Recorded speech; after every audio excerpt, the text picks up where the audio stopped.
Hello, everybody. This is Pascal from Neutrality Studies, and today I'm talking again to Anatol Lieven, who's the director of the Eurasia program at the Quincy Institute for Responsible Statecraft. He was formerly a professor at Georgetown University in Qatar and in the War Studies Department of King's College in London. Last week, Anatol wrote a wonderful piece in Responsible Statecraft entitled Sarkozy Vilified for Speaking Uncomfortable Truths About Ukraine, in which he argues that our beloved mass media is ignoring what Sarkozy says and instead just condemns him and cites and quotes all the people who condemn him for what he said, although that is absolutely within the realm of reason. Anatol, welcome back to the show. Hello, Pascal. Thank you for inviting me. So Anatol, your piece is wonderful, and everybody should go and read it. It's short, and you're saying like, look, what Sarkozy is saying is nothing special. Can you lay out for us? I mean, what he said and why you think it's reasonable? Well, the crazy thing is that most of what Sarkozy said has actually been said by other American and European officials, either in private briefings, but which have been published in newspapers, including New York Times and Washington Post and so forth, or actually on the record, which is that ultimately there will have to be negotiations. Biden himself has said this again and again. But of course, if you're also now in recent weeks we have had more and more military experts, and by the way, even before the Ukrainian offensive, you had the Pentagon and the CIA warning that it was unlikely to succeed, or at least not fully succeed. And now, of course, you have more and more official and unofficial military experts saying that no, I mean, it's bogged down. This has made limited gains, but this is not going to lead to a smashing victory this year. And so Sarkozy basically said, look, there are going to be negotiations. We have to start talking about what the terms of those negotiations will be. And that, on the assumption that that we're not going to be able to destroy Russia as a state, Russia is going to remain a neighbor with which we are going to have to deal. And finally, I mean, I think the thing that really, of course, infuriated the American establishment and the transatlantic, European establishment, which to all intents and purposes is American by now. Anything that gets money from NATO, any think tank, any individual, is working for the American establishment, let's face it. They, of course, were absolutely infuriated when he suggested that, look, on this issue, the interests of Europe and the interests of America are not identical. Well, hello. Actually, yes. I mean, European countries do have their own interests once upon a time. I mean, the surprising thing, the most surprising thing for me, but it's not new, I've been sort of surprised by this so often in recent years, is that every word that Sarkozy said would have been said by de Gaulle. And every French politician, except possibly the extreme left, tries to wrap themselves in the mantle of de Gaulle and say, or imply or suggest, I am the new de Gaulle. But of course, they have adopted a policy towards following America's lead that Charles de Gaulle would have despised and automatically rejected. But I think the main thing is there is this deep hypocrisy, but it's a very dangerous hypocrisy because it does actually block any possibility of significant talks, in which the West says, well, we must bring Putin to the negotiating table. Putin has not shown that he is ready for talks. We must put pressure on Russia to come and negotiate a peace settlement. And then the obvious next question is, well, okay, so what are the terms you're offering for such talks? That what would bring Putin to negotiate? And the answer is, unconditional surrender. Russia must leave everywhere, not just everything it's occupied since last year, but Crimea and the eastern Donbass as well. Oh, and by the way, we're also going to pursue, charges of war crimes against Russia. Oh, and by the way, we make no guarantees whatsoever that even if Russia does this, that the sanctions will be lifted. Well, I mean, what Sarkozy has basically done is drawn the logical conclusion of saying, if indeed you are trying to bring Putin to the negotiating table, what are the terms? Not just that Putin, because I've had many conversations with people in Russia, including, shall we say, at least people who used to be in the top elites, though they would acknowledge themselves that they're not anymore, about what terms the wider Russian elites and indeed the wider population would accept. And those terms do not include unconditional surrender, and under no circumstances include the surrender of Crimea and the eastern Donbass. And what Sarkozy also proposed was something that a number of wise Western commentators have proposed, including former senior US diplomat Tom Graham, which is, look, the only legitimate way out of this, which also retains a measure of moral legitimacy and international legal legitimacy, is in the end to do something which would seem to me absolutely obvious, but which Western governments have rigorously ignored, which is to say, ask the local people. Have local referenda, on where these places want to go. Internationally supervised, right? Of course, as Sarkozy said. And now, of course, this is going to be difficult because there are so many refugees. It couldn't happen for a number of years. There would have to be all sorts of mechanisms put in place, but those can be negotiated. But I think as a basic principle to get us out of this war, and perhaps also, to save Ukraine from suffering much greater losses in future, including territorial losses, this should be an obvious line of approach.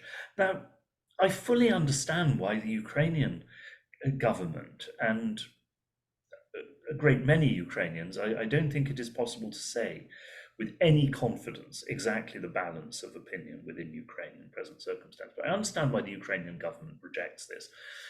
I understand why a great many people in the West have deep reservations about it. But okay, then, discuss this. Let us have a public discussion about this in which everyone can bring forward ideas.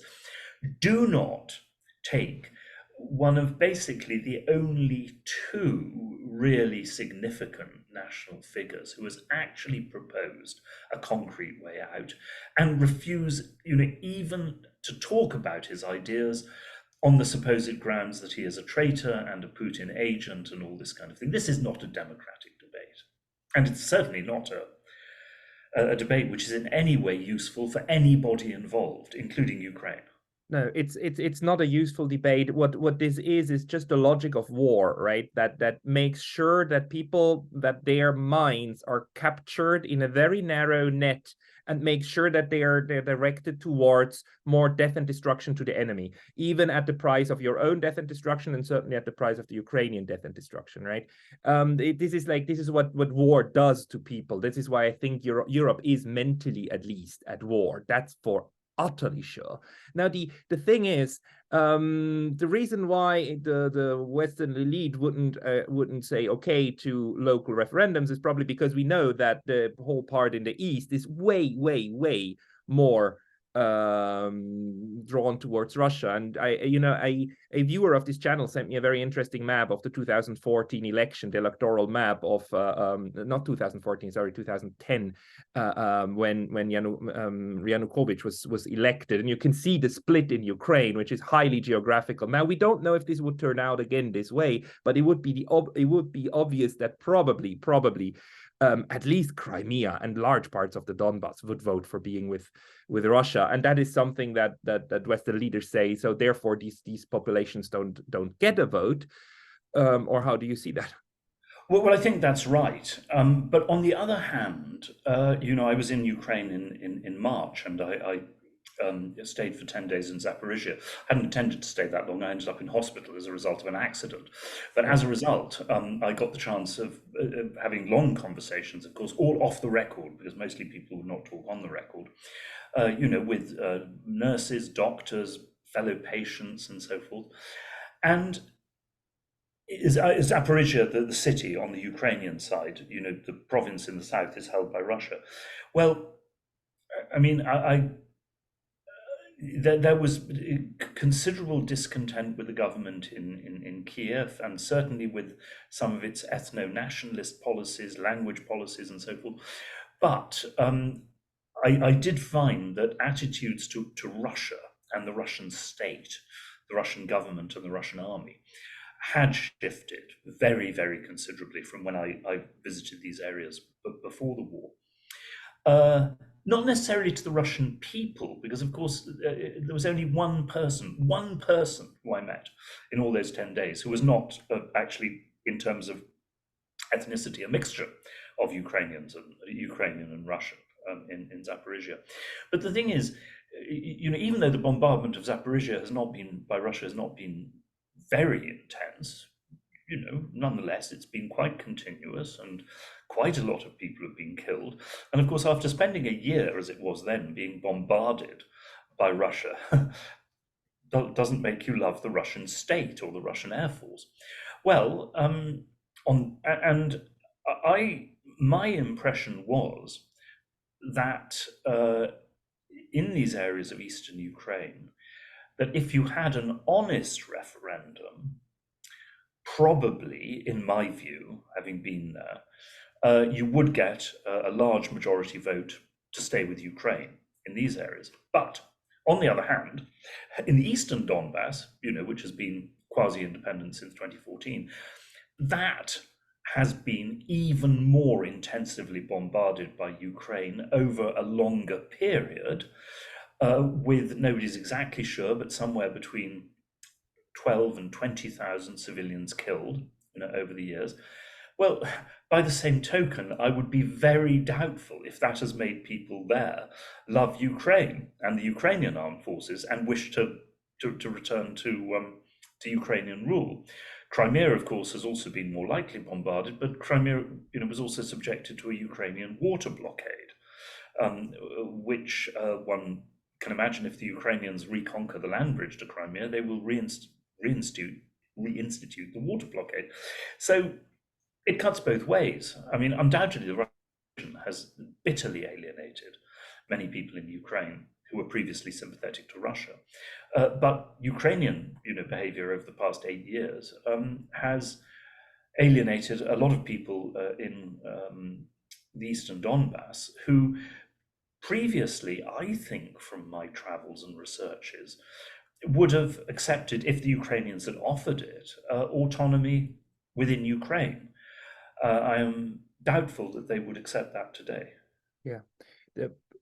Probably. And so in a sense, it would be kind of open to the question of how many people from what ethnicity vote for what. So it would be really, really difficult to do this referendum in a proper way. And people who oppose it have a point in saying, like, hey, how can you organize elections under such circumstances? Although that is kind of a very shallow argument. But I have a more pressing question to you, Anatol. Like, you and I, we belong to the people who I would think see things in a sane way and want peace, in the sense that you wrote a wonderful article a year ago about Ukraine's coming neutrality, when there was these talks in end of March, and then everything was destroyed by Boris Johnson and the West, who said, like, no, don't do it, go and fight. And now we have 400,000 or so dead Ukrainians and 200 or 300,000 dead Russians. It's an utter, complete catastrophe. But we know that there are people in the United States, in Brussels, in London, who are saying, like, oh, well, in the words of the great warmonger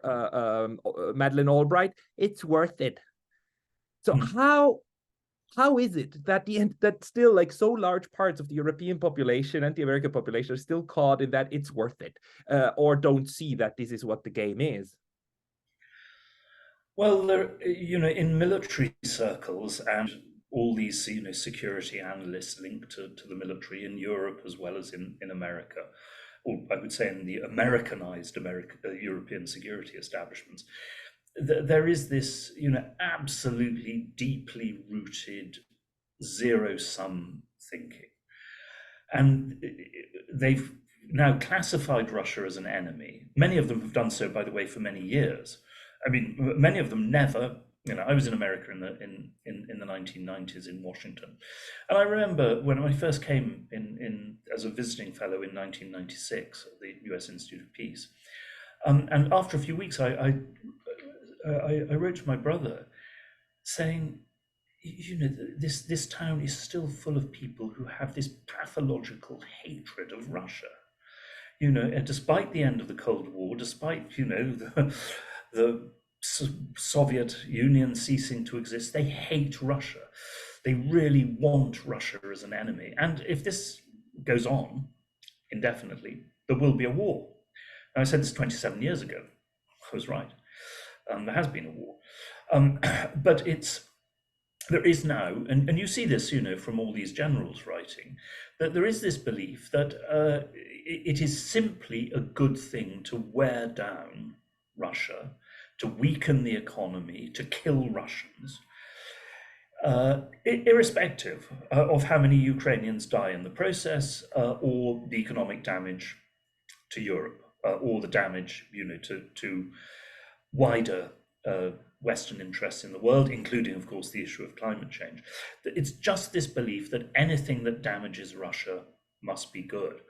Now, you see, I was sensitized to this at a pretty early age because, you know, and I talk about this in one of my books. I covered from the side of the Mujahideen the resistance against the communists and the Soviet intervention in Afghanistan in the late 1980s.